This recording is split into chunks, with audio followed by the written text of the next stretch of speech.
filme cette vidéo, cette première vidéo que je filme d'ailleurs pour ma série Halloween.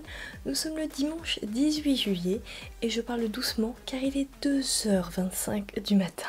Voilà. Oui, parce que la personne qui est devant vous est incapable de se maquiller la journée. Elle a l'inspiration la nuit, c'est comme ça. Aujourd'hui, je te propose un look génie. Tu sais, un petit peu mood Aladdin quoi, mais revisité à ma manière. J'espère que cette petite création te plaît. N'hésite pas à m'apporter ton soutien en me laissant un petit pouce bleu, en commentant et en partageant mon travail et bien sûr en t'abonnant à ma chaîne si ce n'est pas encore le cas. La difficulté de ce make-up, c'est facile à moyen. Franchement, il n'y a pas vraiment grande difficulté, juste à bien placer les ombres et les lumières. Je te laisse maintenant avec le tuto. Ça fait bizarre de reparler dans un micro, de faire une petite voix off, parce que oui, c'est la première vidéo que j'ai filmée, mais aussi la première que je monte. J'espère sincèrement que t'es prêt parce que le look, c'est maintenant. Je commence par appliquer une base Derma Shield, c'est une sorte de mousse qui va venir protéger ma peau. Je la mets surtout quand je mets des prothèses. Ok d'accord, ce look, il n'y a pas de prothèse, mais je voulais vraiment la protéger parce que je sais qu'avec tous les looks d'Halloween, voilà, mieux vaut trop que pas assez finalement, non ? Je prends ensuite une palette de fard gras qui vient de chez NYX, ça fait maintenant 1 an que je l'ai ouverte et elle n'est toujours pas sèche.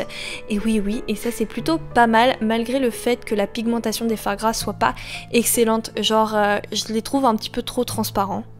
Je vais appliquer le bleu de ma palette au niveau de mes cernes. Pourquoi? Parce que je vais utiliser après un aérographe et les produits pour aérographe généralement ils ont tendance à sécher en laissant une sorte de pellicule plastique. Enfin après ça dépend encore une fois des produits, mais je préférais justement éviter la zone de mes yeux parce que ça risque de l'assécher et étant donné que je vais mettre du fard à paupières par la suite et j'avais peur un petit peu de l'effet qu'il y aura dessus.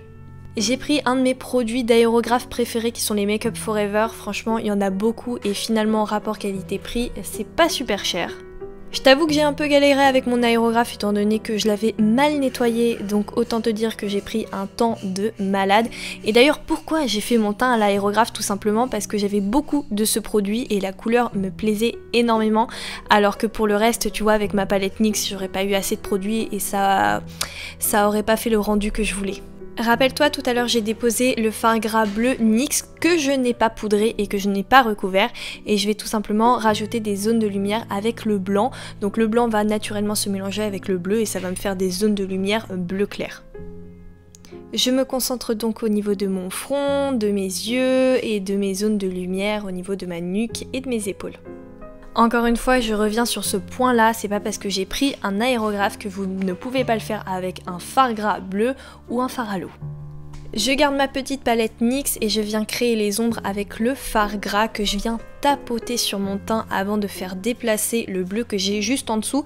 Mais t'inquiète pas, je savais quand même que le produit Make Up Forever tient assez. Mais voilà, je trouve que vraiment les produits, il faut pas les estomper, il faut vraiment les tapoter.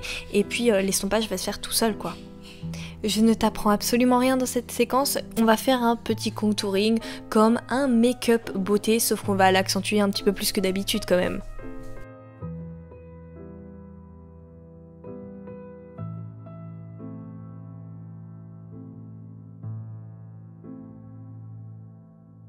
Il est maintenant l'heure de fixer notre make-up, surtout au niveau des zones où il y a du fard gras, avec une poudre RCMA libre que j'adore. Elle est très fine et ensuite, franchement, elle a un superbe rendu. Je vous conseille vraiment cette poudre pour tous vos maquillages, effets spéciaux, vos maquillages artistiques et même beauté.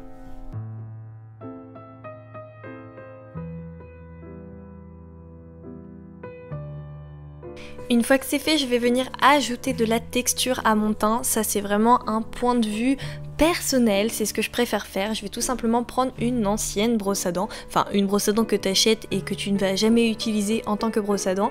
Je vais venir remplir à fond mon petit fard à l'eau d'eau, justement je le sature à fond et ensuite je crée des petits crachotis sur mon teint avec un fard clair, voilà, pour l'illuminer un petit peu plus et ensuite pour ajouter du contraste, un fard de la couleur à peu près de mon teint.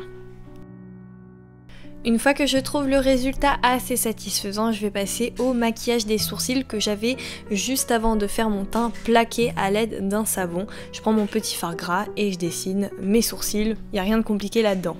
J'aime quand même prendre un petit pinceau biseauté, justement pour les sourcils, et je vais tracer des traits poil à poil. Après c'est vrai que mes sourcils sont différents de ma mise en beauté de tous les jours, étant donné qu'on est sur un make-up où je veux que mes sourcils soient un petit peu plus imposants, donc au lieu de faire quelque chose de naturel, je les remplis correctement.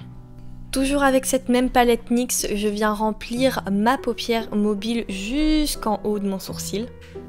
Oui, je vais pas te mentir, c'est pas forcément l'idée du siècle étant donné que ce fard bougeait énormément et étant donné qu'il était pas très opaque, il m'a un petit peu saoulé. Donc si la base est pas ouf, le make-up par la suite, il est pas non plus transcendant, donc j'ai fait ce que j'ai pu. J'ai tout simplement pris une de mes palettes préférées pour la période d'Halloween qui vient de chez Beauty Bay, c'est la Bright Matte. Il existe cette même palette avec des teintes un peu plus irisées, là pour le coup elle est totalement mate. Je prends le fard noir de cette même palette qui est un des plus pigmentés de ma collection je crois. Tiens regarde, j'étais en train de replacer le fard bleu qui bougeait au bout de 4 secondes. Bref, je viens tout simplement étirer mes yeux et faire une petite virgule au niveau du coin interne que je viens bien sûr estomper pour préparer ma prochaine couleur de transition. Je fais un mélange de bleu et je viens justement repasser par au-dessus entre ma peau et la couleur noire. C'était pas forcément le bleu que je souhaitais mais c'est pas grave, le but c'est vraiment de flouter le noir. Je viens rajouter une teinte de ma palette Morphe en collaboration avec Lisa Frank parce qu'il y a un bleu très sympa qui pouvait convenir à ma petite paupière mobile, donc c'est ce que j'ai fait parce que oui, là j'étais un petit peu en PLS en mode oh là là, mon dieu, le fard NYX fait tout bouger donc il faut que je fixe ça au plus vite. Une fois que c'est fait, que ça m'a l'air bien fixe et que j'ai pas trop de trous, je décide de prendre le blanc pour illuminer mon arcade sourcilière et même les petits bords de mon make-up, comme ça le fait ressortir un petit peu plus. J'ai appliqué mon Dazzle Stick en teinte dorée de chez KVD Beauty, j'aime trop ce produit. Je l'ai appliqué au doigt sur ma paupière mobile pour ajouter des zones de lumière, en plus c'est pailleté, c'est trop joli. Le problème avec ces petits Dazzle Sticks, c'est que même si on a l'impression que c'est or, c'est pas du tout or, il y a des petites paillettes vertes. Donc là au début je me suis dit allez Indy, on fait avec. Je vais en profiter d'ailleurs pour illuminer mon coin interne. Et je rajoute ce même stick au niveau du ras de cils. Je reste chez KVD Beauty avec la Alchemist palette et je prends l'highlighter bleu tout simplement, il est holographique, il est super opaque et je viens le déposer sur mes zones de lumière. Pour la suite du make-up, j'ai pris la face chart de Judas Tape parce qu'il y avait des motifs, c'est totalement mon style. Donc je me suis dit vas-y, je vais totalement reprendre son truc. Donc ce qu'il faut faire, c'est qu'il faut mélanger des pigments métalliques avec de la glycérine ou bien vous prenez votre Duraline de chez Inglot et après vous avez plus qu'à tracer avec votre petite inspiration sur votre téléphone. Je t'avoue que le tracé n'est pas si facile, ok le motif il y a plus compliqué, mais c'est vrai que ce produit ça vaut pas un petit fard à l'eau super simple à appliquer, ça a tendance à accrocher et ensuite ça a tendance à sécher très rapidement, donc pour dessiner c'est pas ce qu'il y a de mieux, donc si t'as un fard à l'eau directement or, privilégie le fard à l'eau. Je rajoute quand même un petit peu d'or au niveau de ma bascule parce qu'elle ressort beaucoup mieux que le Dazzle Stick. Bon, je suis navrée, mais moi j'appelle ça le cul du pinceau au lieu du dos du pinceau. Voilà, c'est dit. Donc je prends le cul du pinceau et tout simplement je viens le tremper dans ma petite mixture or et je rajoute des petits points à droite et à gauche.